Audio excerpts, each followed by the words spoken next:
ఏ సువార్త వలన మీరు రక్షింపబడుతురో, ఏ ఉపదేశ క్రమమును మీరు అంగీకరించుతురో దానిని మీరు గట్టిగా పట్టుకోండి. ఆ ఉపదేశాన్ని మీరు విడిచిపెట్టొద్దు. ఆ సువార్తను మీరు మర్చిపోవద్దు.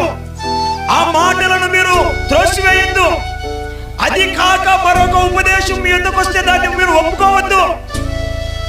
అసలు సువార్త విషయంలో వేరు వేరు సువార్తలు ఉన్నాయా? సువార్త అంటే ఏమంటున్నాడు పౌలు? లేఖనముల ప్రకారముగా క్రీస్తు పుట్టెను, లేఖన ప్రకారముగా క్రీస్తు మన పాపల కొరకు చనిపోయాను, లేఖన ప్రకారముగా క్రీస్తు సమాధి చేయబడెను, లేఖన ప్రకారముగా యేసు ప్రభువు వారు పునరుద్ధరణై తిరిగి లేపబడ్డాడు. This is what the gospel. ఇదే సువార్త, ఇదే సువార్త. ఈనాడు సువార్త పట్ల విషముషింపబడుతుంది.